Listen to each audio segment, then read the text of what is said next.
Hello and welcome. You're listening to Exposed: Abortion in America, where we uncover the truth of the abortion industry. I'm your host, Eva Cooley, and in today's episode, we are going to hear from Chuck Donovan, a pro-life leader who has been involved in the movement for nearly 50 years. Chuck co-authored a book called Blessed Are the Barren, which dives into the history of Planned Parenthood from a political and policy perspective. He'll be speaking with us today about the dark past of Planned Parenthood and their true motivations. He'll tell you how, though they market themselves as a women's health organization, in reality, Planned Parenthood has been historically motivated by money, population control, and international politics. So I'm here today with Chuck Donovan on our podcast, and Chuck, just as some background, served as a legislative director for the National Right to Life Committee from 1978 to 1981.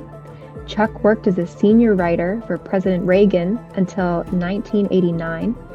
He helped to lead the Family Research Council for nearly 2 decades.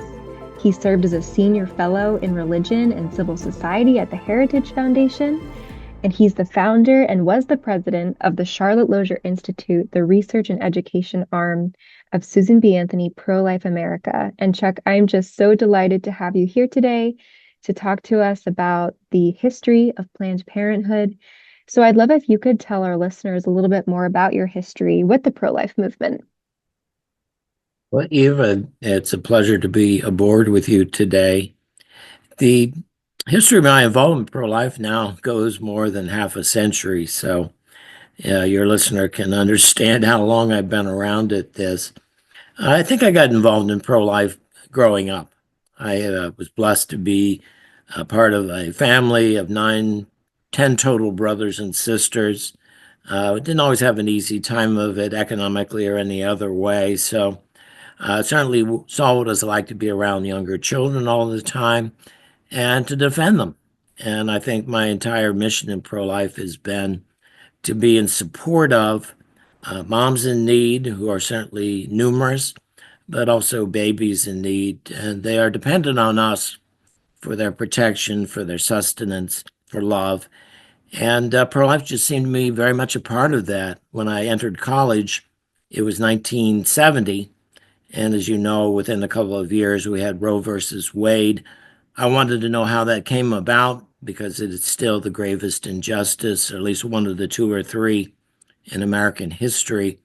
And while I was at Notre Dame, I got involved in establishing the student pro-life group there. And I've just led to one thing after another as we tried to find ways to mitigate and reverse Roe and the abortion culture. That's wonderful. Now, since you have spent so much of your life fighting for the pro-life mission, I'm wondering, could you tell our listeners what your reaction was when you heard about the Dobbs decision, the overturning of Roe v. Wade? Well, as you know, we actually heard about what we thought the decision was going to be as a result of a leak from the court.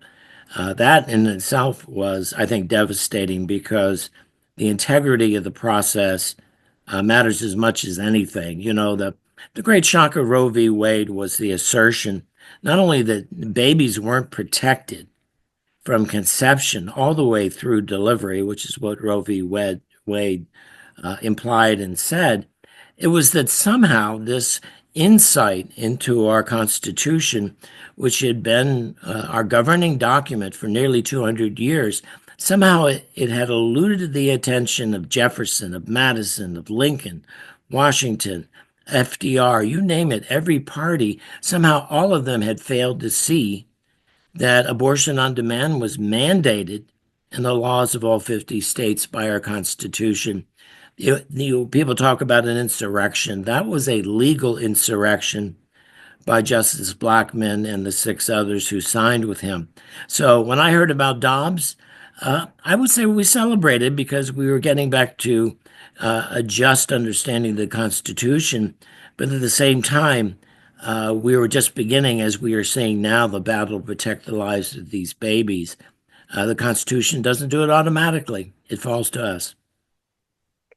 That's really helpful. Now, Chuck, I want to spend a good portion of our time today talking about the history of Planned Parenthood and the background of Planned Parenthood. And I know you wrote a book about this. I was just wondering to start off this portion of the podcast if you could tell us a little bit about that book. Well, yes, it's called Blessed Are the Barren, The Social Policy of Planned Parenthood. You can still find it on Amazon. I checked it very recently, and it's under $20, and it doesn't come to me, so there's no incentive there. But it's still out there. We tried to write, along with my colleague Bob Marshall, a Virginia assemblyman of note, a book that would analyze where the social policies of Planned Parenthood came from. It wasn't just about the morality of contraception or abortion. This was a social movement that embodied in Margaret Sanger, conceived and carried out the notion that population and eugenics should rule our societies. And therefore, taxpayers should be engaged in supporting these things. And then, in fact, these things were all collective decisions. And some of the brutality we've seen through their programs was there from the very beginning. But we wanted to tell that complete story from 1910 into the present, and that's the aim of the book. That's wonderful. Now, you mentioned Margaret Sanger. Could you tell our listeners who she was and why she started Planned Parenthood? Well, she is one of the towering figures, like it or not, of the 20th century. She was a nurse. She was born herself, actually, quite like my own biography. She had 10 brothers and sisters. She was Irish. Her mother was an immigrant from Ireland. And her mother, whose name was Ann Higgins, had, I believe, 11 children over the course of 18 years. And tragically, she died young. She died in her 50s from tuberculosis. And the family, some members of the family at least, believed, probably reasonably, that having so many children in such a short period of time under less than ideal health conditions that would have prevailed at the turn of the 20th century had cost her years of life. And some of Sanger's motivation did go to improving the health of women. Where things got very tricky for her was when she was looking for political allies, she tended to go to radicals. Part of it was because contraception was illegal in the period in which she came to her work in the second decade of the 20th century. But part of it, I think, was because of her inclination and her worldview. She was not very fond of human beings generally. Could you tell us more about Margaret Sanger's views on family, children, and morality? Yeah, she walked a balancing act in some ways. When I went back and did another review of some of her writing, she had multiple books she wrote. She wrote books on sex education, on population, eugenics. She published something called the Birth Control Review, the masthead of which said, "No gods, no masters." She liked to shake her fist at anyone in authority. But she did, time and again, try to distinguish contraception from abortion. I'll just give you one quote. She says in her book, birth control has always been practiced beginning with infanticide, which is abhorrent, she said, and then by abortion, nearly as bad. Contraception, on the other hand, she said, is harmless. So there's a really valid argument to be made that she didn't live out this distinction between contraception and abortion. But for many decades, maybe for politics, maybe to some extent for her belief, she did follow it. And Planned Parenthood stayed away from abortion. But she was not able to maintain that, and I think it's partly because she had such a sour view based on her idea of eugenics, that there were inferior groups numbering in the millions, and these people, with whom she called the feeble-minded morons, human weeds, these should be weeded out. So far beyond being concerned about women's health, she was very ideological in her politics. Now, with statements like calling other human beings human weeds, I feel like Margaret Sanger would have been canceled if she was around today. So, how was it that she was able to gain her influence back then? That is a tremendous question. I would say, in part, it took her quite some time to do it. She had many sympathetic allies, and she was agile. Early in her career, she was a radical socialist.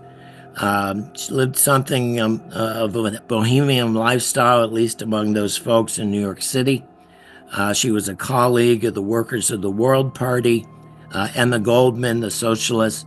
But eventually she migrated away from them, and it appears to me, if I were analyzing it, that she did so because of a desire for financing.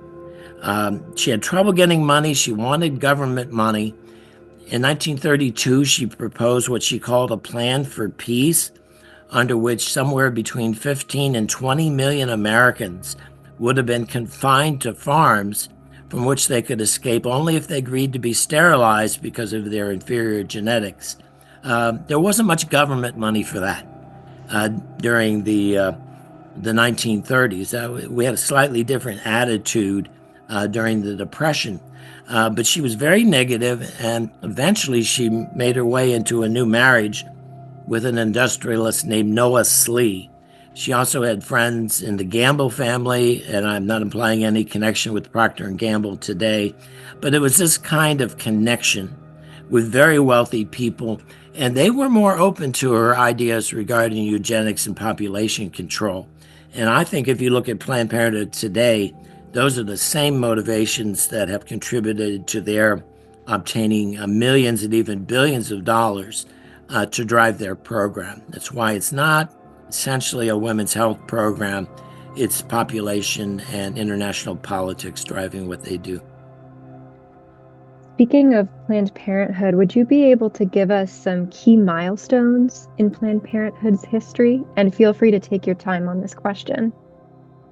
Well, yeah, there's certainly a lot of big ones. 1916 was the opening of the first clinic in the Brownsville section of New York, where Sanger was based. She published the Birth Control Review, and that's where you find very many of her most controversial publications. She published some of the precursor philosophers like Harry Laughlin, who were inspiration for the forcible sterilization laws of that time period, and also in Germany during the 1930s. And Sanger was very sympathetic to that. She staged world population conferences. She had one that was a Neo-Malthusian conference. The Malthusian conference was focused around the idea that overpopulation had to be dealt with by the most stern and rigid means, if you want to adapt one of her phrases. So she continued in the 1930s to expand overseas.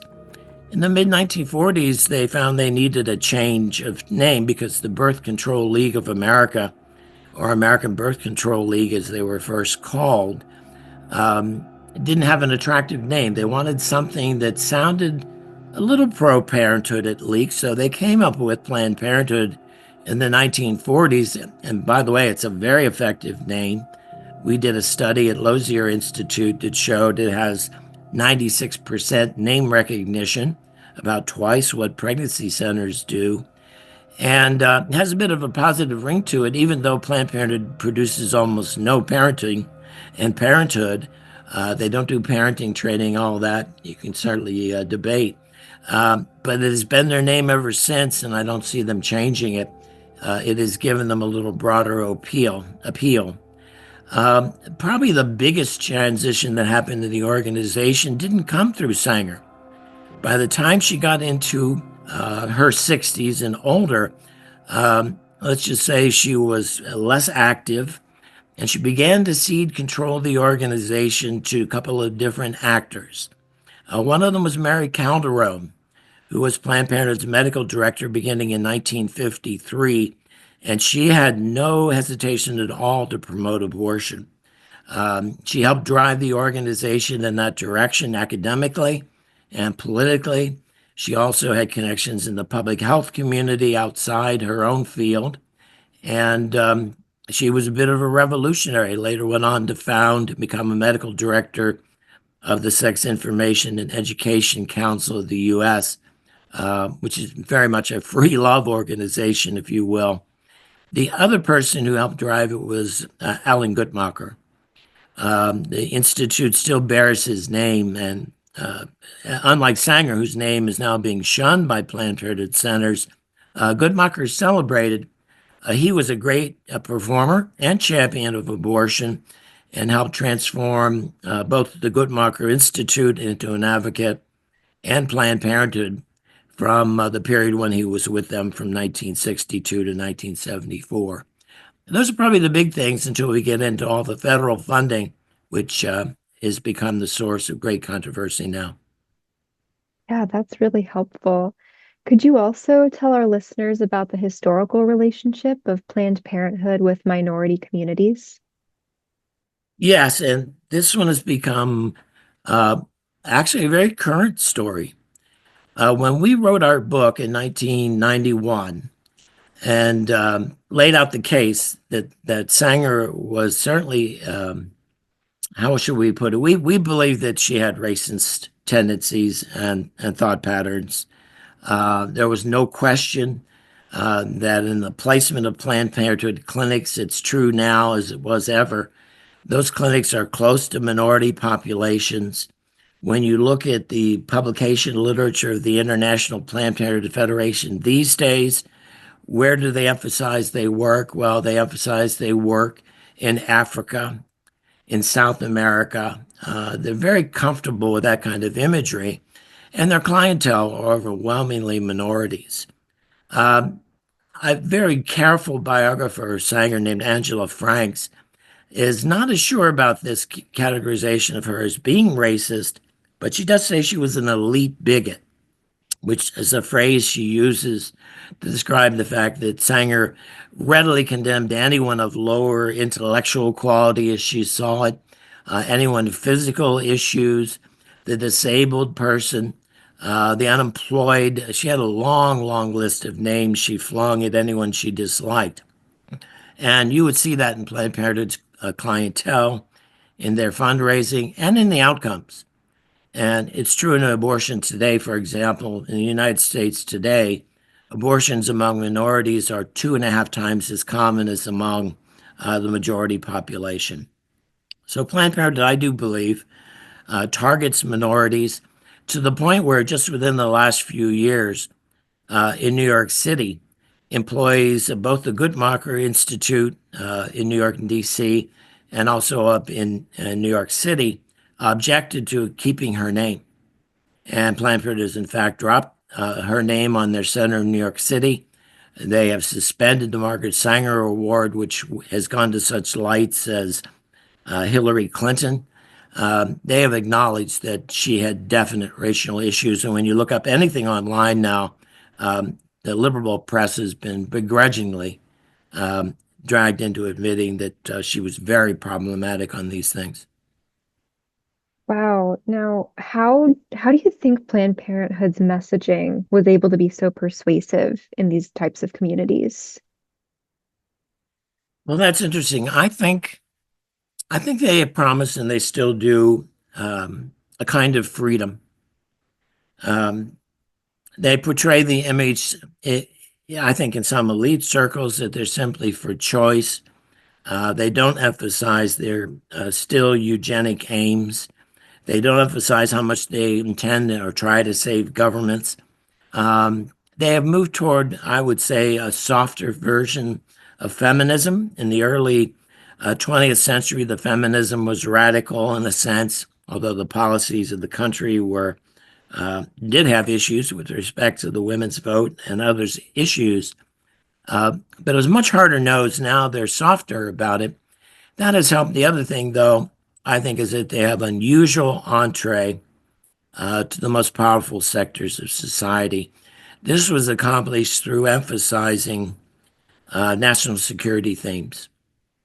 Back in the 1950s and 60s, they on the question of moral issues, they made very little progress with leading Democrats, for example, until they took up national security issues. and you came to the 1960s and 1970, when the Rockefeller Commission on Population Growth and the American Future came to be, these were largely Republicans. We used to call them country club Republicans. I don't think we do that anymore. But these Republicans were persuaded to invest large sums in Planned Parenthood in the belief that they were stemming overpopulation and contributing to peace in countries overseas. And I think those kinds of concerns are what brought them the kinds of funds they have today, to the point where just last year, for which we have data, Planned Parenthood took in $2.5 billion. They have had a lot of help to get there. Wow, that is a really staggering number. And just to slightly switch gears here a little bit, I'd love to talk more about the policy and the influence of Planned Parenthood. So, Chuck, could you walk us through some of the ways in which Planned Parenthood was able to gain influence through their policy work? And again, on this question, feel free to take your time. Yeah, that's an interesting question, because we tend to think, or I tend to think, looking back, that Planned Parenthood has always made steady policy progress. I think it's more likely that they've made it in fits and starts. Let's take 1970. Guttmacher was very much involved. New York State was the target, as were several other states, for liberalized abortion laws. And New York, under Governor Rockefeller, passed a law allowing abortion essentially up to 20 weeks, which is, of course, more restrictive than what we have at the moment, but not very restrictive. And Guttmacher was shocked that they got something as liberal as that. But it was done with the support of Republican leaders at the time. Planned Parenthood that same year opened their very first abortion clinic in Syracuse, New York. They got into it fairly slowly at first. And part of their hesitation illustrated by the fact that in 1972, New York actually voted to repeal that liberal abortion law. That repeal was vetoed by then Governor Nelson Rockefeller, who later served as Gerald Ford's vice president. So abortion was preserved, but may not have been preserved for long if the Supreme Court hadn't come along in 1973 in Roe v. Wade and made abortion legal everywhere. Planned Parenthood did not bring that litigation in Texas, but they did file an amicus brief in the case. It was written by a woman named Harriet Pilpel, who was their most active attorney representative. She worked for both Planned Parenthood and the ACLU. She also did the moot court, the training of the attorneys before they did the oral argument in the case. So Planned Parenthood was very active in that case. They had been involved in the prior cases in the Supreme Court, one in particular that legalized the distribution of contraception to minorities, not minorities, I'm sorry, minors, which had not previously been legal in the United States. So they're very strategic in their legal work, I would say very effective. Didn't really experience their first loss until the Hyde Amendment. In that case, in 1980, Planned Parenthood was very involved. They wanted to secure government funding for abortion, and came within one vote of doing it. 5-4, the court voted to uphold the Hyde Amendment. And looking back, I don't think we realized what a big victory it was. As the Lozier Institute has shown, at least 2.6 million babies have been saved by that piece of legislation alone. But Planned Parenthood was very shrewd about where they went into the courts. As long as they had a favorable court, they persisted, and that situation pertained really until the last few years, with the 3 additions to the court by President Trump. We now have a court that's basically going to let the rest of us debate the issue and probably not tell us whether the unborn child has the right to life or that there's an absolute right to abortion. But Planned Parenthood has been very smart in the courts. That's really interesting. What do you think has been the most persuasive messaging that Planned Parenthood has used? Well, probably the one that's persisted the most, because I think it walks in the background. It's their catchphrase, every child a wanted child.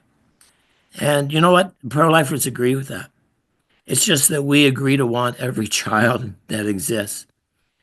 We have an enduring non-discrimination principle. Your life is valuable. My life is valuable. The child with Down syndrome or another trisomy has the same value. Planned Parenthood, though, flips and focuses on the desire of the parents as somehow being determinative. But in my view, if you raise children, they have different capacities, they have different talents, they have different qualities. And if we begin to see them as having different value, then everything's a power struggle. And I don't know if you sense it in our culture, maybe because I've been around in it for 60, 70 years now. I feel like we are in the midst of a very power-oriented struggle that is trying to find some transcendent basis on which to value each life equally, even as we sometimes have to address different problems. And I would include immigration in that. I think illegal immigration is a big problem. I know it's not our issue today, but whatever we need to do to get a rule of law restored, we need to honor the value of every person affected by it. Yeah, that's a really beautiful answer. Why is it, Chuck, that you think that lawmakers, justices on the Supreme Court, men and women alike, have fallen prey to this type of messaging? Well, I think there's a fair amount of soul searching people are beginning to do about all of that. It's no accident that for a significant period of time, most of our judicial minds have been graduates from a handful of universities.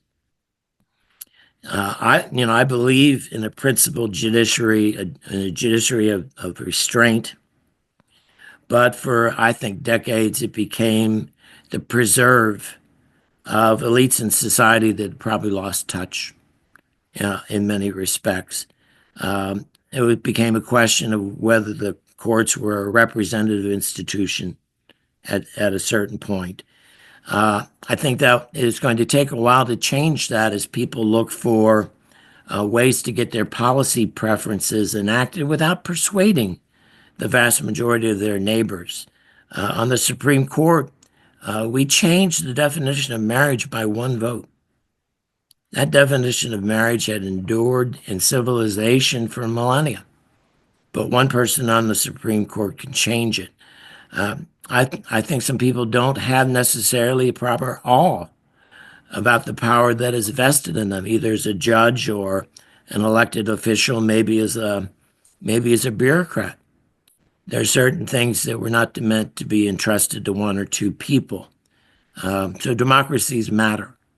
If the court had stayed out of the abortion issue, I don't know what the law would be now, but I know it'd be a lot more protective than what we have, because the American people, even when they believe in choice on many matters, they want that choice to be reasonable and humane. And they get there by debating and discussing with their neighbor, not by pounding their fist. That's great. On that note, would you encourage our listeners in any other ways for opportunities for normal, everyday pro-lifers to speak up against the very damaging messaging of Planned Parenthood? Well, I always believe, and I think it's attributed to St. Francis. I don't know if it's true, but um, about preaching the gospel, but if necessary, use words.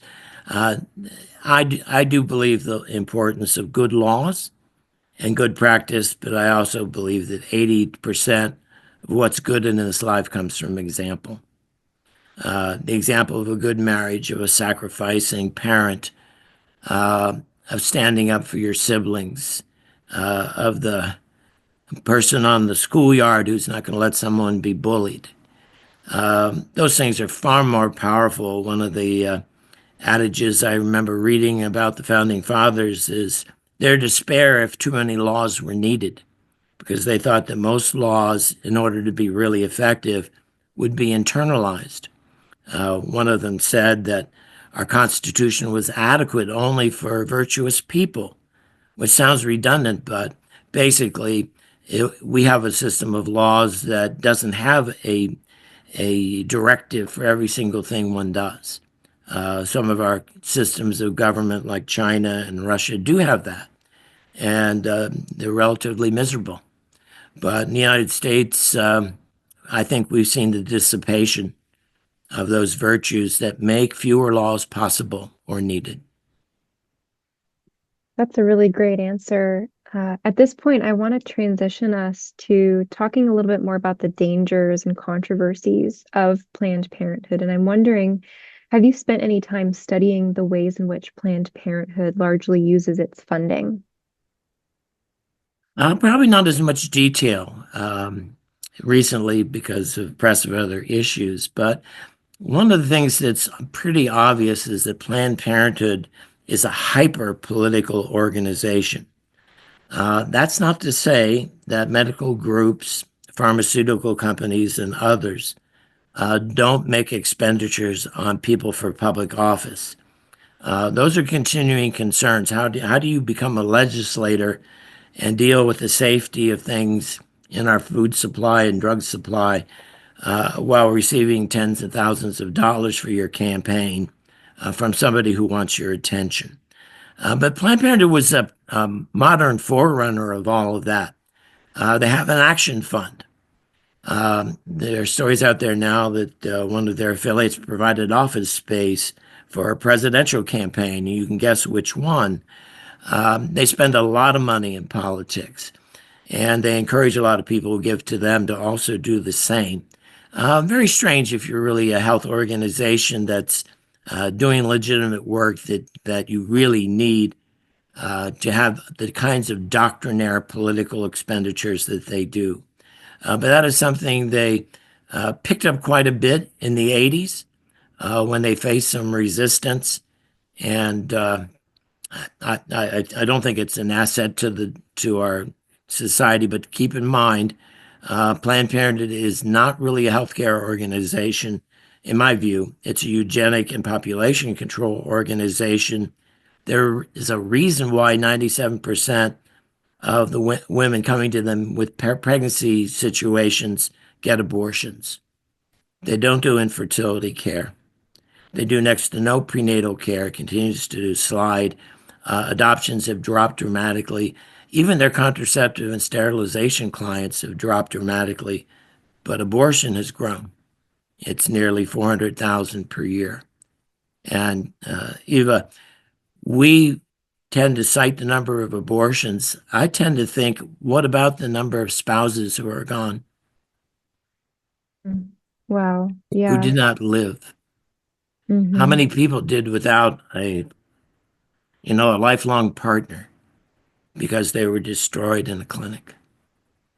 How many children of those children? When we think about the devastation, yes, 60 plus million lives have been taken. I view that as 30 to 40 million families and generations that have been destroyed. It's unfathomable.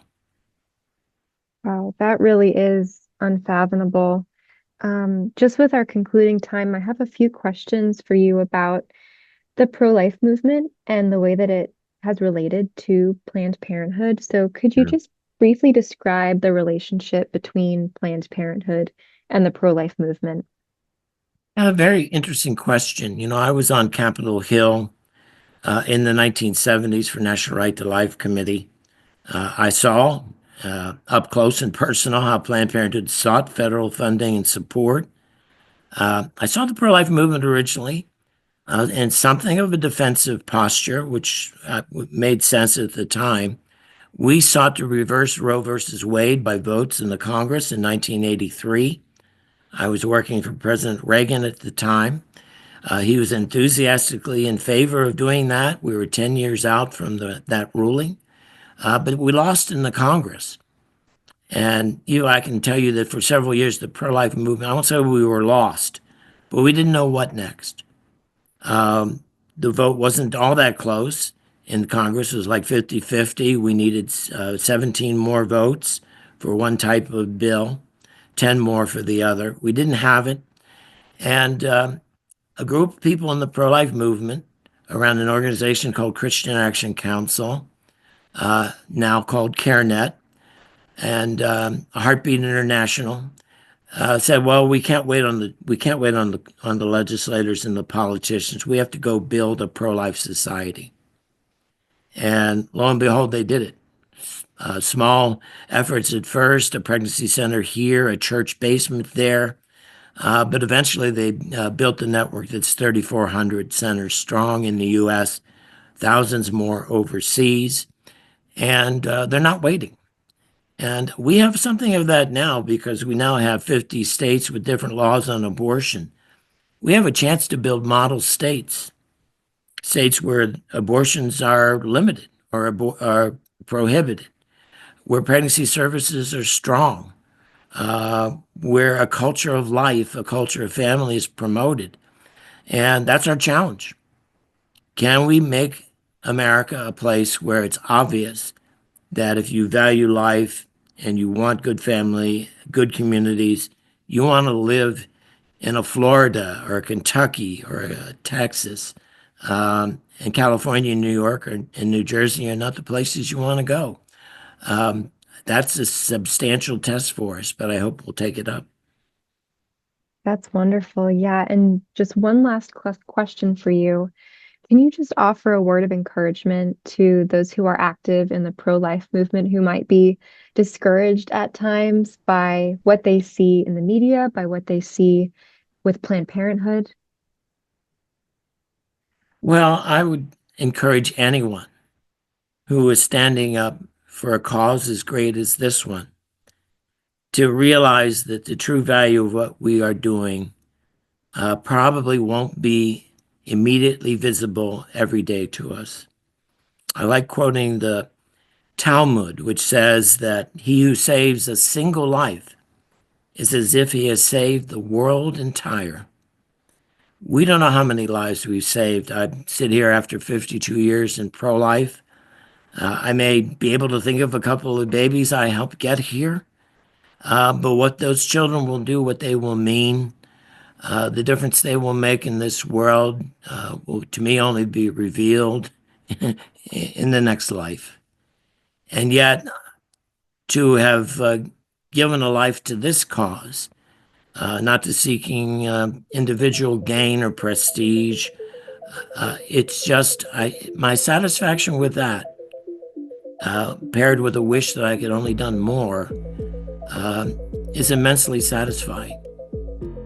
And I think pro-life should view itself as an opportunity to show love to the least of these. And we can't always guarantee that love will be accepted, but it must be shown. Wow, that was a beautiful way to conclude this interview, Chuck. And we're just so grateful for all of your efforts for the pro-life movement. And thank you for so eloquently laying all of this information out for our listeners. And I'm sure our listeners are going to leave feeling encouraged by what you have shared today. So just thank you so much for taking the time to be with us. And we wish you the Lord's blessings in these upcoming years. So thank you so much. You're welcome, Eva. Thank you. Thank you for listening to Exposed Abortion in America. Our mission is to give you, our listeners, the truth when it comes to exposing the abortion industry. Tune in next week to hear more about the secrets, horrors, and history of Planned Parenthood.